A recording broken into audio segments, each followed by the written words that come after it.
Hey, thanks for tuning in. And Anthony Lewis has again joined me to discuss whether we are bound to a specific fate when it comes to horary astrology. Thanks, Anthony, for joining me. It was a pleasure meeting you last time. It was a wonderful episode, and I'm really glad to meet you again. Same here. It's a pleasure to see you again. So I think we were discussing it offline, but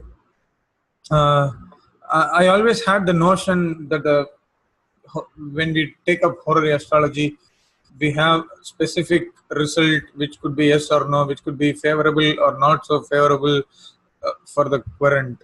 So I was just wondering if we are tied to a specific fate while doing horary, or is horary astrology kind of a fatalistic or deterministic concept, or we still have free will attached to it? Okay. Well, this is a question, I think, for all branches of astrology, not just horary. Okay. And it's a question that goes back in the history of philosophy for thousands of years. And I don't think there's a satisfactory answer. Yes, there can never be, probably. Right. I think what the horary chart shows, the analogy I like to use when I talk to people who are new to horary, don't understand it, is that it's somewhat like a weather forecast, in that, say you're planning a trip tomorrow. So you tune into the weather forecast and they say 90% chance of rain. So the likelihood is you'll bring an umbrella with you, right? Yeah. If you don't want to get wet. You don't have to, you have free will to bring the umbrella. If you don't bring the umbrella, chances are you will get wet. But it's not 100%, because the weather forecaster can't predict 100% what will happen tomorrow. And the astrologer can't predict 100%. You can always only give your best judgment as to the likely course of events. The other analogy I like to use is kind of like surfing on the ocean. Okay. That the horary chart, or the electional chart, we talked a little about electional astrology before. You're choosing a time, and if you want to get the best wave and have the best ride, you have to get up at the right time on your surfboard. And so the astrology can tell you this is the best time to stand up on your surfboard. And you may have a good ride after that, but you may not. You might screw up in some other way, or the astrologer might have been wrong and maybe it was a second off and you missed the good wave. But your chances are improved if you try to figure out when the best time to stand up on your surfboard is. So that's how I see the astrology. It's trying to see the most likely course of events or the best time to do something, but it's never 100%. I don't know any astrologer who has 100% accuracy. Okay, so I think accuracy takes us to another course, but when someone asks a specific question, so for example, if I think again the slave example becomes a very illuminating example for horary astrology, when in the days of antiquity, when a slave suddenly runs away or escapes from the master, we look out for various times, whether if we the time at which we found out that the slave is gone. Right. So that is probably the most compelling time that we would like to use. But I think there is only two choices: whether the slave would come back or the slave wouldn't come back. So, right. I think in these cases, an astrologer who has done a fair bit of horary can find out whether the slave will come back or not. But in terms of questions that involve various possibilities and not just two choices, I think what you're saying is pretty much it's probably favorable, or it's probably more than acceptable, because it is just likely courses of events that astrologer cannot really zero in at a specific conclusion. But when it comes to a slave chart, whether a slave will get back or the slave is gone forever. So there I think we have some kind of determinism that kind of gets into the mind, and I'm kind of this thing has been pestering my mind for quite some time since I took up horary astrology. But the best the astrologer can do is say, as best I can judge this chart, the slave will return or the slave will not return. But the astrologer could be wrong. Yeah, of course. The astrologer often are wrong. That's why we have these considerations before judgment, because I think they came about because astrologers kept making mistakes and wanted some excuse. This is my theory, to say, if I gave you the wrong answer, well, I forgot to take into account this factor. But the whole issue of, I mean, what do we mean by free will? Because it seems to me, in reality, we have very little free will in any, even outside of astrology. You're born, you're born into a certain culture which shapes your behavior. You're born to a certain family which shapes your behavior. You have a certain genetic makeup which will determine how your body grows, what kind of illnesses you might get, what kind of abilities you might have, athletic or not, and so on. That all of this is outside of our control. It kind of happens to us. So where does our free will come in? And then even in, there are a number of studies in psychology, in neuroscience, where they look at behavior and, here's a good example. Amazon, you have Amazon in India? Yeah. Yeah. They have this thing they were doing a year or two ago. They were experimenting with these algorithms. They look at your pattern of purchases, and then they determine, the computer figures out what you will buy tomorrow before you know you're going to buy it. Sure. So we basically... And they were actually experimenting with sending people things that the computer figured out that they would buy before they placed the order. So we basically don't have the free will even to purchase what we want or not. So we kind of browse at something, and Amazon gives us choices, and we choose amongst the choices, and it doesn't necessarily need to be... They know that if you browse it this so many times in this order, and a week from now on Friday, you're likely to order it. Yeah, and it may not be completely necessary for us as well. So right. So,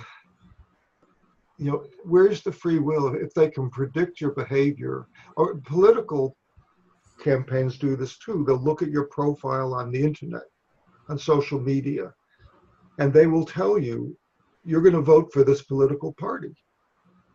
You may not even have decided, but they know who you're going to vote for before you decide. So it's an interesting question. Now, I was thinking about this topic, and there's a very interesting chart in William Lilly where this comes up. Let me describe the situation. If you want, we can look at the chart. Sure. Of course, I think it would be great. This woman asked Lily if she'll be able to marry a certain man. But the background is this man had been very interested in her and had been pursuing her for a long time, and she kept brushing him off. She wasn't interested. And he pursued her more, and she finally said, I have no interest in you, bug off, get out of my life, I'm fed up, go away. And then she had second thoughts, maybe I made a mistake. So she went to see Lily and said, did I screw up here? Maybe I should, because I need a husband. Maybe I should let him pursue me again. Do you think anything will come of this? And Lily looks at the chart and he says, well, I can see that you screwed up, and right now he's not interested in you. But if you do the following steps, I think you can get him interested again. So he uses the horary chart to give her advice about how to get this man re-interested in her, even though the chart indicates if she just lets things go, he won't be part of her life anymore. So that's interesting, because here's a horary chart the fate part says probably you won't be getting together. But then he studies the chart and he says, I think there are things you can do to stir up his interest. And she does that and he gets interested. Presumably they get married. So we are kind of inducing a specific result here. Maybe that's the case. Yeah. Now, the other interesting thing about this chart is when you calculate it with a modern computer, the planets are slightly different. And the argument Lily makes is based on Jupiter applying to Saturn. But by modern calculations, Jupiter is separating from Saturn. So Lily's using wrong information. Okay. Like we talked about last time. He's using an inaccurate chart to give advice to this woman. Give a correct result. So it's I mean, if you want, we can look at the chart. Yeah, I think we can look at the chart, which will make things easier for people who are watching. So let's see, I have to share screens here. Share. And okay, let me start here. I'm going to start. Can you see this? Yeah, it's here. Okay, now, Lily, I don't know if you're familiar with this type of chart. This is Lily's original chart in his book. Okay. It's this strange format to modernize. This is the first house, and there's 17 of Leo rising. Mm-hmm. So she, the woman, is the sun, and the seventh house is Aquarius. So the man is ruled by Saturn. He didn't have the modern planets, so he's curious. What is the sun doing with Saturn? The sun is over here at 5 of what is that? Cancer. It looks like, yeah. Yeah. Saturn is here at 1453 of Taurus. Mm-hmm. And what Lily's going to say, I'm going to show you a regular chart with this in it, is he looks at Jupiter, which he puts at 1440. So it's in an earlier degree, and Jupiter is applying to sextile Saturn in this chart. By the modern chart, that's not the case. Mm-hmm. So let me show you the modern chart. How do I do that? Chart. Can you see this? This is the modern chart. No, I don't see it as of now. You don't see this. Okay, so let me.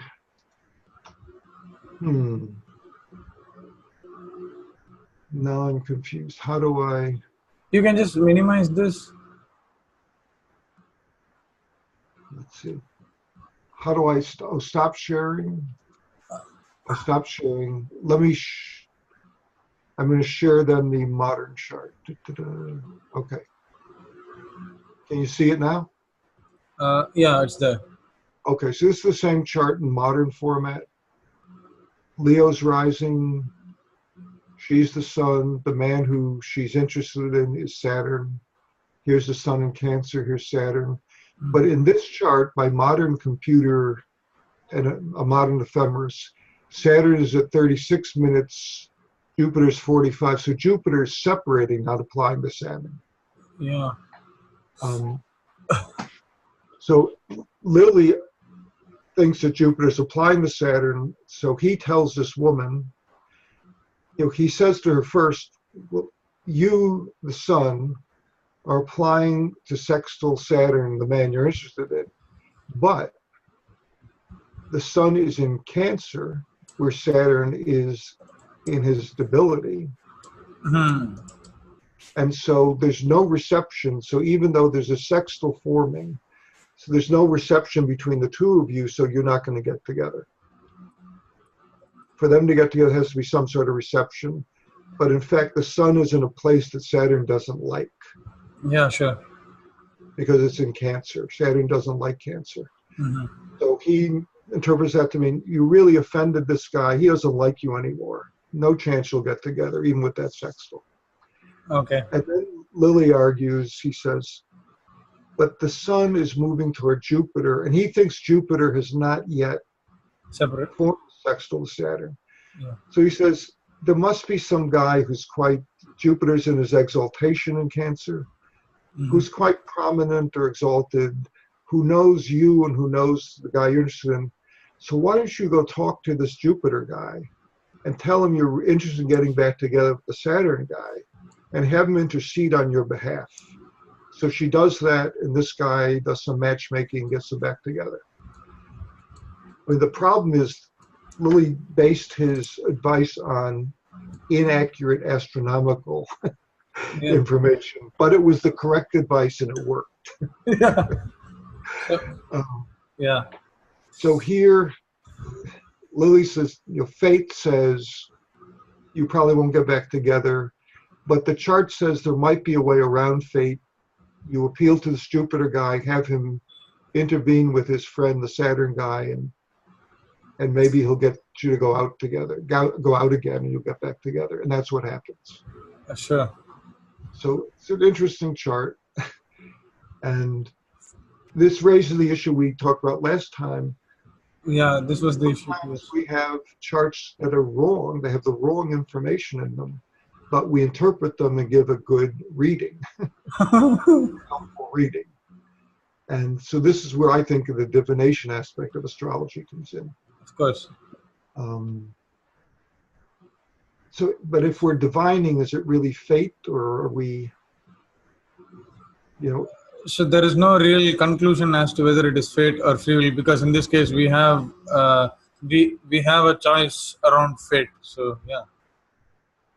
Well, in this case, using the correct astronomical data, it's too late for Jupiter to intervene with Saturn because Jupiter's already passed separating from that aspect. Okay. So. Okay. All right. So let me unshare the screen here. Mm-hmm. Stop share. So do you think I should share the vacation chart that I showed you sometime back? Sure, we could do that. Before I do, let me say a couple. I was thinking about the whole topic of fate. A couple quotes came to mind. Okay. There's a quote from Shakespeare, Julius Caesar, where he says they're trying to blame their stars for something. I think Caesar says to Brutus, "The fault, dear Brutus, is not in our stars; it's in us." Yeah. So why are we blaming the stars when we're screwing up, right? The fault, dear Brutus, I think, is not in our stars; it's in us. That may not be 100% accurate, but. And then there's another quote that you often hear about various forms of divination, like tarot, but also I think astrology.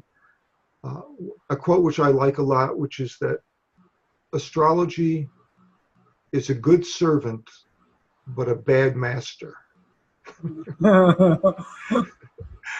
Okay. Astrology makes a good servant, but a bad master. Yeah. Okay. Cool. Being that we should use astrology to serve us, but not to rule us. Yeah. Okay. Okay. Okay. Now I'll just go ahead and share my vacation chart. Do you see the chart here? Yes. So this is when you purchased you paid for the vacation. Yeah, when I paid for the vacation. Okay. So the vacation was actually. So I went on a vacation after a conference, and it was not an entirely favorable or a trip that I expected it to be. So yeah. Okay. So this is an event chart, not a horary chart. I think this is probably is it's an event chart. We can take it up as a horary chart as well, because I had a question in my mind whether this trip would turn out to be good or not because of various political and sensitive issues that was going on in Kashmir. So when I booked it, after just about 20 days after I booked the ticket, there was a terror attack in Kashmir, which was like 20 kilometers away from where I had booked my hotel. So it was a very scary situation, especially at that point of time. But over a period of time, things kind of turned out to be normal, and I continued my trip. And when I went there, I did not find much. I didn't find any trouble as to political situation, but things were different. Especially, we had some challenges weather, and we had to cancel um, one or two trips in our vacation because my wife and son got ill. Because we are not used to the extreme cold conditions there, and they fell sick. So that's the problem that we had, which kind of curbed the entire vacation. We just stayed in hotel for 2 days, and then we just roamed around on the third day. We stayed in Kashmir for 5 days, and we just stayed in hotel for almost 1.5 days. Okay. So I begin with the ascendant, which is in Aries, so that Mars rules the ascendant. The ascendant is the start of something. This is when you bought the ticket or paid for the trip. And Mars rules Aries, and Mars is in Pisces at the very end of Pisces, in the 12th house. You're using whole sign houses. Yeah. So that's not a great position for the ascendant ruler at which represents the start of this venture, because you're moving into 12th house issues, which is usually some sort of hardship or loss or expenditure, or it's a difficult house in Western and in Vedic astrology, the 12th. And the other thing is that Mars will soon leave Pisces. It'll enter Aries, which is good. It'll be strong in Aries, but it's going to conjoin Uranus. Mars-Uranus is kind of it suggests unexpected disruptions, the sudden unexpected disruptions. So there again, when looking at other aspects of Mars, Mars has just left the square to Pluto, which is again a stressful aspect. Pluto is a powerful planet. And so Mars square Pluto, I guess that might refer to, descriptively, there was recent violence in Kashmir. Yeah. And it's separating, which is good. So the violence is in the past, but it still colors the trip. The travel itself, I would look at the 9th house for travel. I would look at the 5th house for vacations, but let's look at the 9th house. The ruler of the 9th house is Sagittarius, ruled by Jupiter. And Jupiter is in the 8th house in Scorpio, where it doesn't have a lot of dignity. Yeah. And the 8th house, the difficult houses are 6, 8, and 12, the most difficult. And the 8th often has to do with some kind of a loss. And the 12th, some kind of a setback. So you've got an indicator that the 9th house ruler in the 8th, some kind of difficulty or loss related to the trip. Okay. You've got Saturn in the 9th, which is a classic malefic planet, so that could show some sort of a hardship to some sort of a delay or setback there. Venus is there, which is very nice. That's a protective influence. You mentioned your family got sick. Family is 4th house, ruled by the moon. The moon is up in Capricorn, which again, it's opposite the sign the moon rules.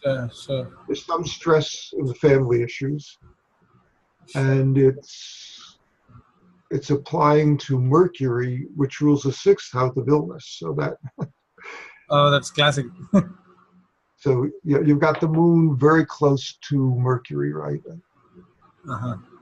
26, 25. So, and this is what the dark moon you're using, the in between them.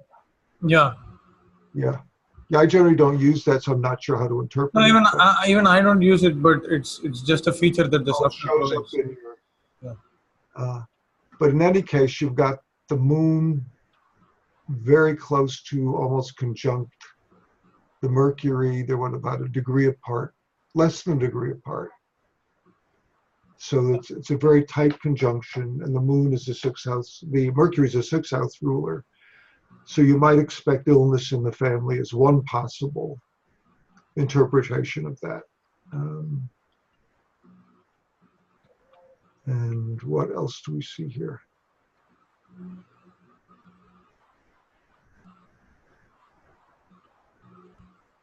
I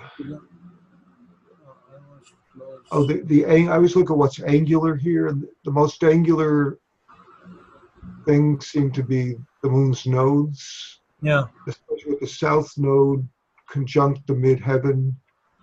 The south node is generally considered a somewhat malefic influence that it sort of diminishes things or lessens things or takes away.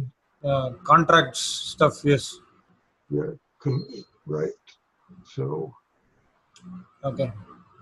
So there is the other thing that I showed you, which is a hilarious stuff here, where it happened last evening, where I went to a birthday function and I completely forgot the gift and left it at home. So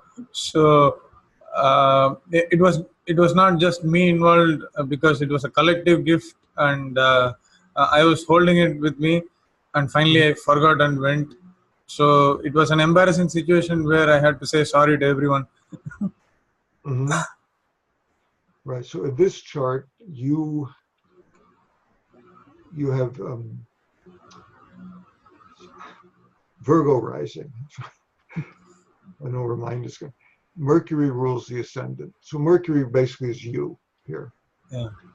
And you're over in the seventh house in Pisces, which is the fall of Mercury. So you're not operating in your best form here. Mercury in Pisces a little scatterbrained, right? Yeah, for sure. And I was pretty scattered, that's true. Yeah. But Pisces is a very diffuse, watery sign. Mercury likes precise details. So they're not a good mix, and you're not thinking clearly here. I don't think Mercury is particularly afflicted that I can see. Well, it does square the Jupiter. That's interesting. I'm just noticing that. I mean, the squares to Jupiter aren't particularly bad, but they're a little bit stressful. Jupiter rules the fourth, and Jupiter rules the seventh. So I'm not sure what to make of that. Okay, but I think that's probably the reason why my friends were so nice to me even after I had forgotten the gift. And moon is in the 11th house of Cancer, which is friends. So it was probably good. Right. The moon in the 11th is your friends, very dignified in Cancer, and it's trine the Mercury. So your friends are very forgiving. They're very understanding and forgiving, right? Yeah, for sure. Empathetic people at that point of time, especially. And then I think I mentioned before, I always look at the angles because angular planets always have an effect. They're always prominent. And here the most angular planet is the Saturn conjunct the meridian axis in the fourth house. Prominent Saturn like dampens down things. It's heavy. It can represent loss, slowness, delays, obstacles. So here, you sort of dampen down the party, forgot the gift. You had a Saturnine influence on this party.